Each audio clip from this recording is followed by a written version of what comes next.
Hello folks, nice little rig we got here. Don't worry, I'll explain everything.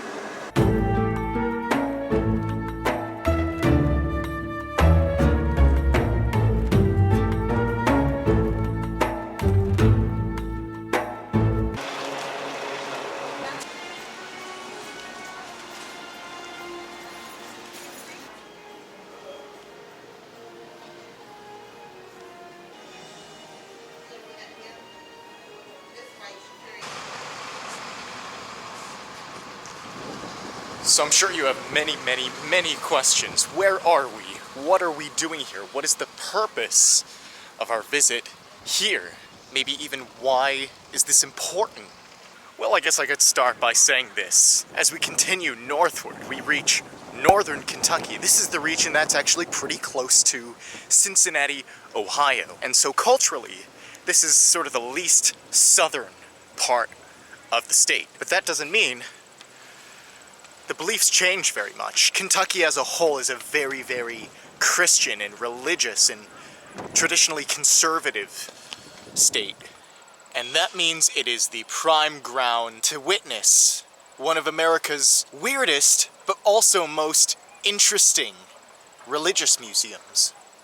Now I want to give a little forewarning for any of you who might think it's weird that we'll be visiting this or are a little taken back with hesitation before we go into this. One, the beliefs that we're going to be seeing in this museum, I do not share. I was not raised with these beliefs, and I don't believe it. But a large part of Americans, especially here in Kentucky, especially so in the South, believe in these views.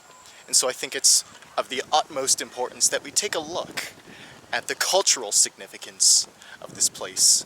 A lot of people around me, you never know what their beliefs are. They could just be like me and are interested in this thing I'm going to show you for the cultural reasons or just to admire what has been built here. But it's safe to assume that most people here are here for religious reasons, to really get a better picture of their religious beliefs. So the respectful thing to do is just respect everybody's beliefs and take a look at what we're going to be seeing, because it's what a large part of Americans believe. But as for us here on the Coverage Project, we are here for the cultural reasons. We are here to admire what has been built, just have a little fun while we're at it. So with that said, I introduce you to what I think is America's greatest religious museum, the Ark Encounter. I think a visit here to the Ark Encounter is just one of those American cultural things where you can learn a lot, not only about, the religious views, but also what American culture might be like through learning the views through the lens of this.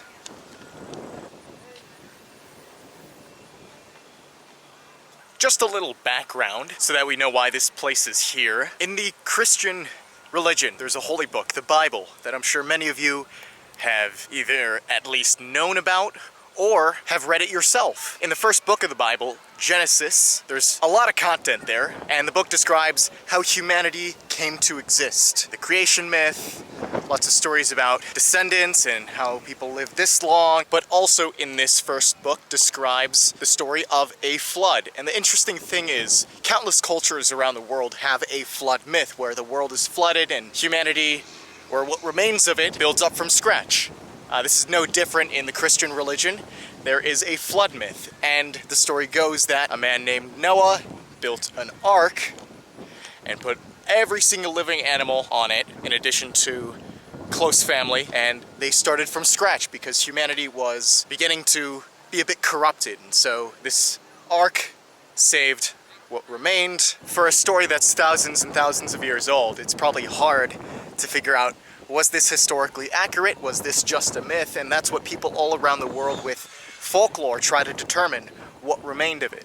The interesting thing is, researchers have actually found that a giant worldwide flood did exist, not just one, but many throughout the geologic history of the Earth. But Christians, they believe that this exact flood myth happened the way it was described in the Bible, with Noah being responsible for preserving humanity and the animals on board and starting from scratch. And so it's so awesome that the original ark has been preserved to this day from thousands of years ago. Isn't that incredible? No, I'm only kidding. Some time ago, there's a guy who decided, hey, you know what? Let's build the ark to the exact specifications. They describe all these cubits of length and width and height, and the ark was built exactly to those measurements found in the Bible. And so nowadays, it's a very big touristy place. People not only come from around Kentucky or even the country, some people come from around the world to see this because I guess it has some religious significance. Now, Christianity is a huge religion full of different denominations and sects of people who believe this specification of the religion, or people who have divergent views. They form their own denominations.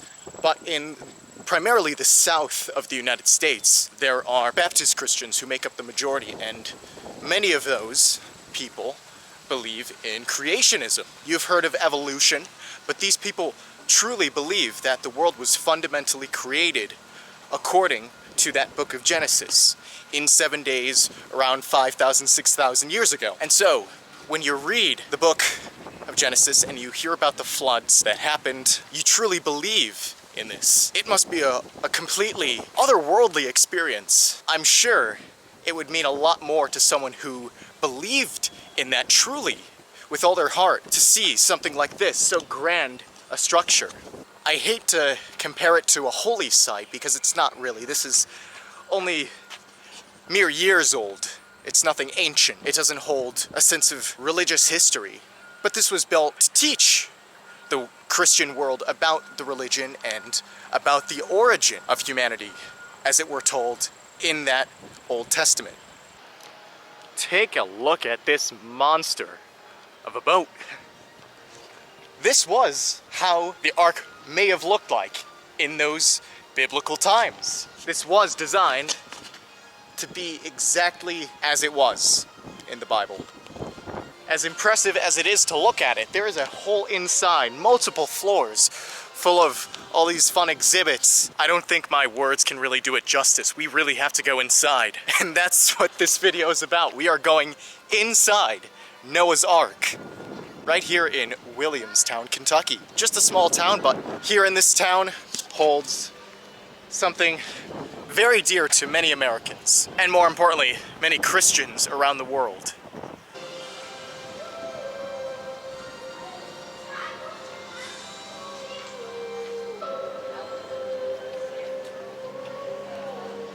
What a cool setting, I guess, to satisfy the lines that might be here on other days. Thankfully, we're here in late September when the lines aren't that long, but they could stretch past that entrance. They could be that long. So I guess it's kind of fun how they invite you to this biblical environment. This might be the Garden of Eden, or it just gives you a sense of peace right below the ark.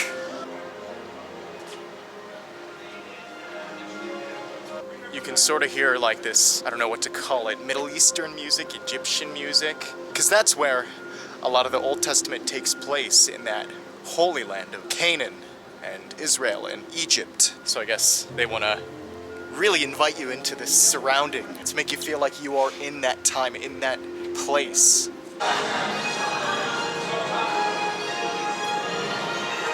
You could also sort of compare this to a Christian Disneyland. It's fascinating, it immerses you.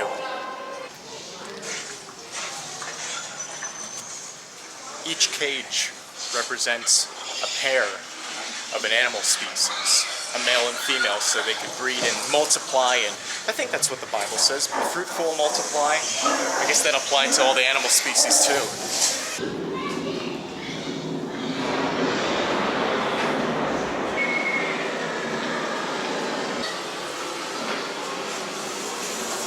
As you hear these sounds, these are supposed to symbolize the storms that this ark had to weather. And being on the inside of this ark, I know it's kind of dark around here, but you can really get a glimpse of what might have went into the construction of this ark. Many different layers for just maybe the hull of the ship, let alone the whole ark. And you notice on every cage there's a feeder. Maybe that's water, and then this is the food to feed each animal species. לשרת אותך נאמנה לכל ימי חיי.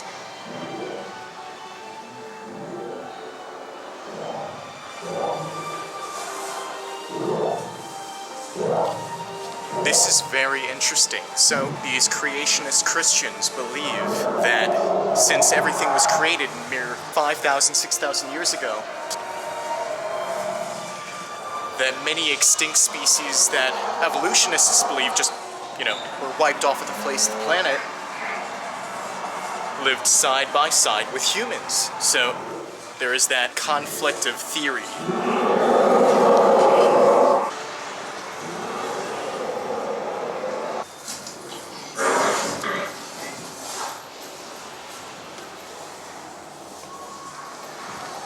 But at the same time, there were also animals on the ark that we know of today, like sloths and deer and pigs.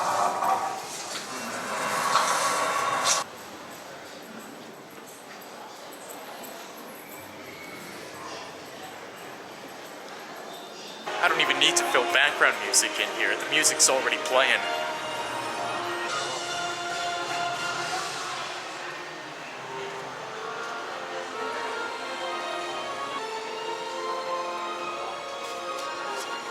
Every single group of animals, all accounted for on this ark.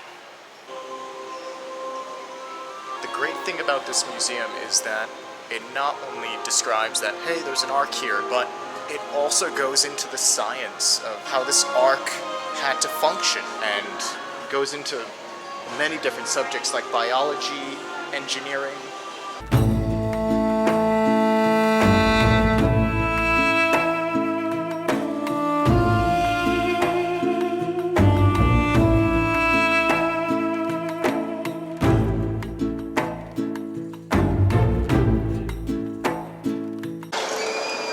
Full of sorrow, full of disease, full of bloodshed, full of death. Sounds a bit like today.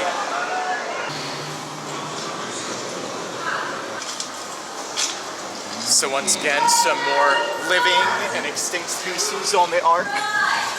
I really gotta admire the meticulous dedication and effort the people who built this ark made to preserve any sort of scientific information. So the fact that they have like the genus and species, the lengths, the description of the species, really shows that there was a lot of scientific research behind this whole museum. It's not just, hey, we made this assumption, let's just put something in. No, they're very, very careful.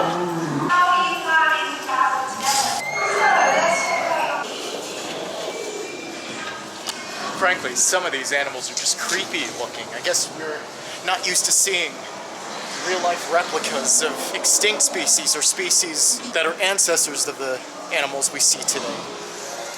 Like this. This museum does amazingly well. They realize that there are people who are skeptics of this. I was just as much of a skeptic myself, and I just didn't want to take anything in the first time I visited. But now I have a bit more respect for this museum because I noticed that there's this. On one hand, they're listing their argument out, but at the same time, they acknowledge that people are going to be skeptical, so they legitimize that other people are going to have these opinions. So they have the biblical and then the evolutionary model. But of course, it's their museum. They get to list their opinion. And that's the great thing, because in places like these, you can have two different sides, two different arguments, and still be able to agree to disagree. Some more fun dinosaurs here in the cages.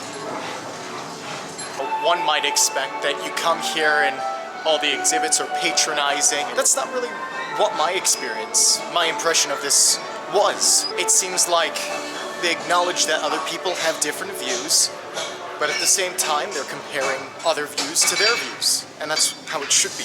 This whole museum basically says, well, we have our views, you may have your views, but here is our support, here is our justification. You make the decision.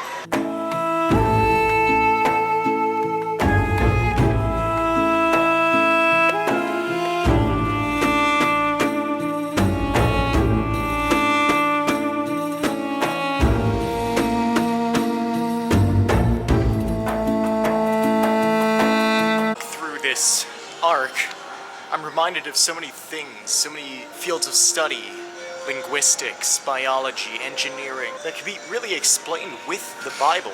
You know, you had the Tower of Babel for linguistics. The Ice Age was explained by the flood. In the field of anthropology, they explain it as different deviations of the original biblical myth, and how different tribes and people groups came with their own stories. The field of biology could be explained with the 7 days of creation and the flood myth. And it's kind of heartening to know that despite the differing views on religion or just general knowledge in general, we all have that desire to learn about what happened before us and how we came to be and how we developed. That's just a human trait, not something exclusive to one religion or group. The flood myth is not exclusive to Christianity. So many cultures around the world had their own flood myths. All a bit different, but same central idea. There was a global flood.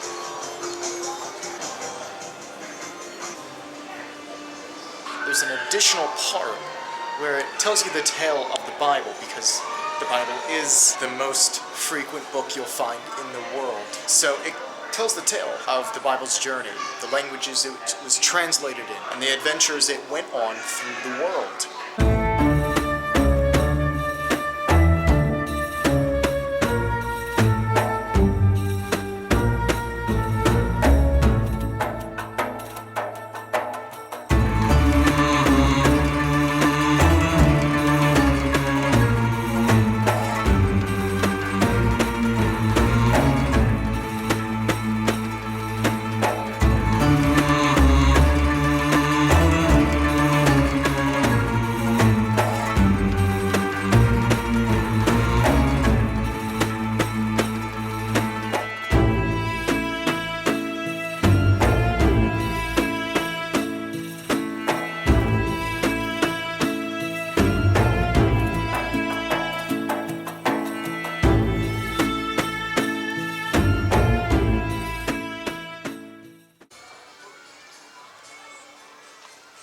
That was an adventure, let's just say that. When you go through a museum like this, it's very easy to be turned away and repulsed, especially if you're not from a religious background or have your apprehensions about religious views.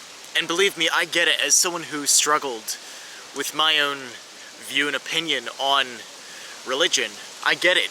Sometimes it's just so simple to say, wow, people believe this? That just seems inconceivable. I'm trying to look at this through a cultural lens. Millions and millions of people in America and all through the world believe this.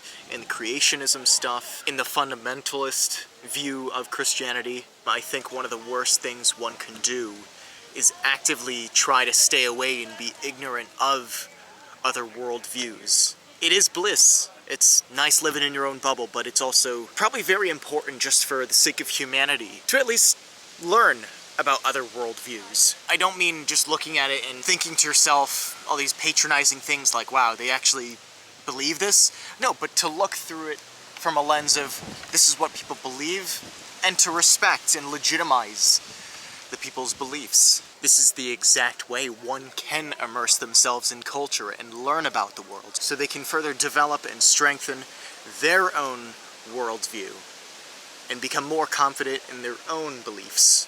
Because what we're witnessing right now, what we saw today, this is culture. This is American culture. This is what millions of people believe all around this country. So to get a little taste of that for here in the Coverage Project, the day's complete. I think we fulfilled our cultural obligations. So I urge you all, regardless of how you feel about Christianity as a whole, Ken Ham, the guy who created this as a person, just the idea of religion, whatever you feel, I definitely urge everyone to at least take a visit and give this a shot. Because if nothing more, this is just a fun tourist attraction. Nothing more. But if you really do find this idea compelling about learning about the fundamentalist Christian religion, this is a pretty good start. And this is coming from the words of someone who's a skeptic, someone who's not even Christian, and someone who just really wants to learn about the world. That's the most important thing. If you want to learn about the world, this is a great way to learn about a specific worldview. Because if we can't meet in person the original designer of the Ark, Noah, because he's been dead for who knows how long, this is the next best thing. And who knows if he was even alive to begin with, or if he was just a simple figment of our imagination for folklore purposes. So I guess with that said, I have nothing more to say. Ark encounter in Williamstown, Kentucky. Coming to you from the side. I don't know if this is the front or the back of the Ark, but one side of the Ark. More travels to come. I will see you at the next location.